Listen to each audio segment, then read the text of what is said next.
ഇന്ന് തന്നെ ഡൗൺലോഡ് ചെയ്യൂ. കാണൂ നിങ്ങളുടെ ഫേവറേറ്റ് ഷോസ്. അവിടെ ചെന്നിട്ടേ ഒന്നുകിൽ ചന്ദ്രശേഖരന്റെ ഭാര്യ അല്ലെങ്കിൽ അയാളുടെ മകനുണ്ട്, ഗൗതമൻ അവന്റെ പേര്. നീ അവനോട് പറയണം പ്രിയങ്ക മരിച്ചിട്ടില്ല, ജീവിച്ചിരിപ്പുണ്ടെന്ന്. അവളെ സൊല്ല വെക്കറേണ്ട.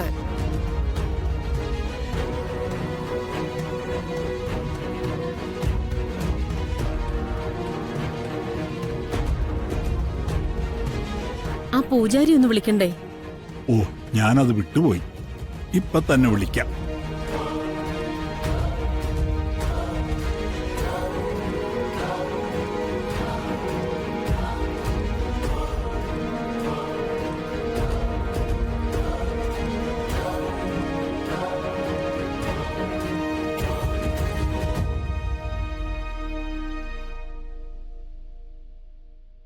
കാര്യങ്ങളൊക്കെ അറിഞ്ഞു.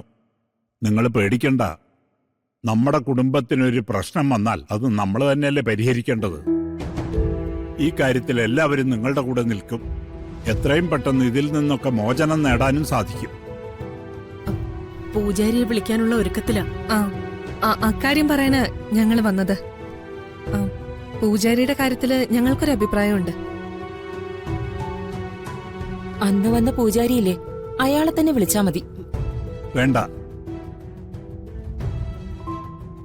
അയാളെക്കുറിച്ച് പൊതുവിൽ നല്ലൊരു അഭിപ്രായം ഇല്ല. നമ്മളെ സംബന്ധിച്ച് ഇനി പരീക്ഷണങ്ങളൊന്നും പറ്റില്ല. വരുത്താൻ പോകുന്നത് നമ്മുടെ കുടുംബ പൂജാരിയാ. അദ്ദേഹത്തിനാവുമ്പോ കുടുംബത്തിന്റെ ചരിത്രം മൊത്തം അറിയാലോ. അമ്മേ, ഇപ്പൊ ആത്മാവുണ്ടെന്ന് പറയുന്നത് ഞങ്ങളുടെ ദേഹത്തല്ലേ?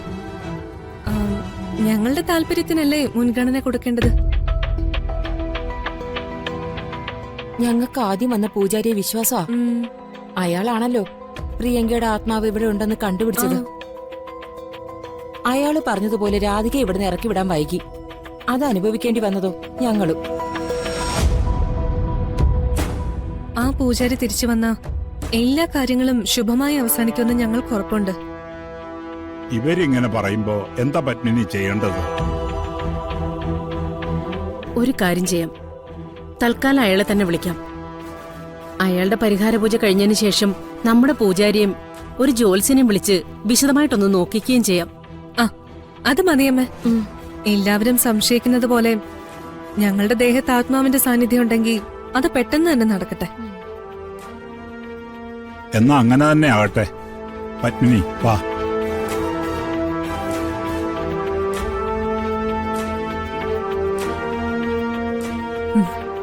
നമ്മുടെ കുടുംബ പൂജാരി എങ്ങനെ വന്നിരുന്നെങ്കിൽ കാര്യങ്ങളൊക്കെ കുഴഞ്ഞു മറിഞ്ഞേനെ.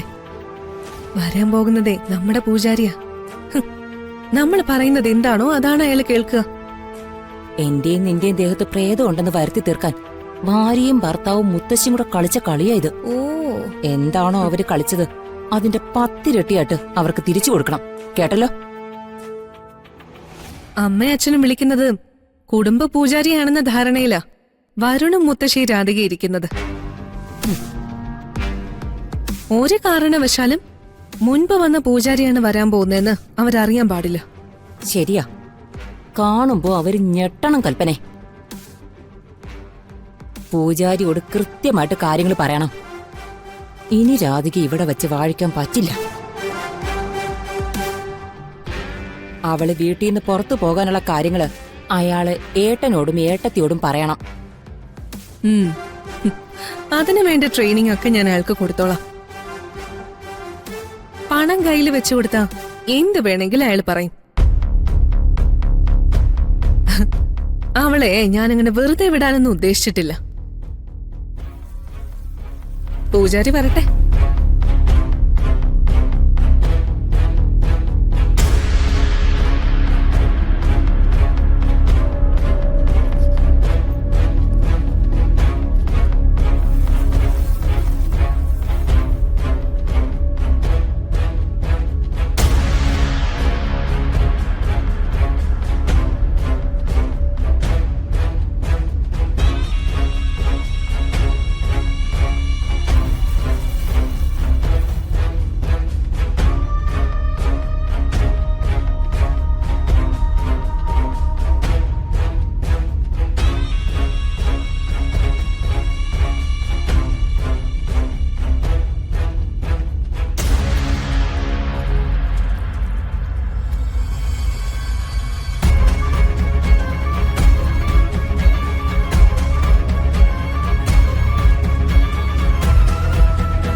അല്ല സുകുമാരിയമ്മേ, എങ്ങോട്ടേക്ക് പോകുന്നത്?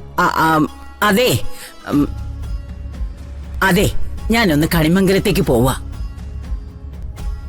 എനിക്കിപ്പോ യാതൊരു കുഴപ്പമില്ല. തിരുമേനിയൊക്കെ അറിഞ്ഞിട്ടാണോ പോകുന്നത്? അതിപ്പോ അവനോട് പറഞ്ഞിട്ടില്ല. നീ ആയിട്ട് അത് വിളിച്ചു പറയാനും നിക്കണ്ട. അപ്പോ കാണാതായ തിരുമേനി വല്ലാണ്ട് വിഷമിക്കില്ലേ? സുകുമാരിയമ്മ അകത്തേക്ക് പോയി. ശരി, ഞാൻ പോകുന്നില്ല. എനിക്ക് വേണ്ടി നീ കണിമംഗലത്ത് വരെ ഒന്ന് പോവോ? എന്തിനാ?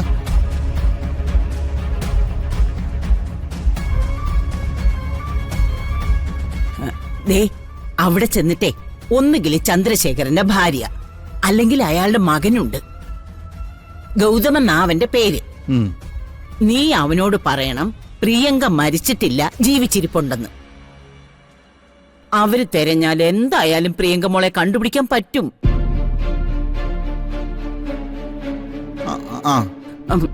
ദേ, ഇതൊന്നു പോയി പറഞ്ഞാ നിനക്ക് 100 പുണ്യം കിട്ടും. അതിനെന്ത് സുകുമാരിയമ്മേ, ഞാൻ ഇപ്പൊ തന്നെ പോയി പറഞ്ഞേക്കാം. പോകുമല്ലോ അല്ലേ? പോകാം. സുകുമാരിയമ്മ അകത്തേക്ക് എന്നേ. ദേ, ഞാൻ നിന്നെ വിശ്വസിച്ചിട്ടാ പോകുന്നത്. അതിനെന്താ, ധൈര്യമായിട്ട് ചെന്നോ.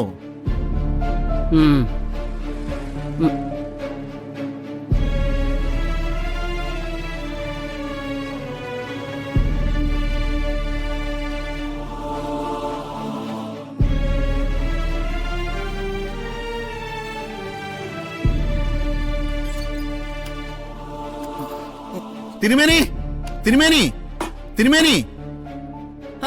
എടാ എടാ എടാ, തുറക്കാൻ തുറക്കടാ. തിരുമേനി, ഒന്ന് വേഗം വാ തിരുമേനി. തിരുമേനി, നിന്നോട് തുറക്കാനാ പറഞ്ഞേ. തിരുമേനി, തിരുമേനി. എടാ, വാതിൽ തുറക്കാൻ.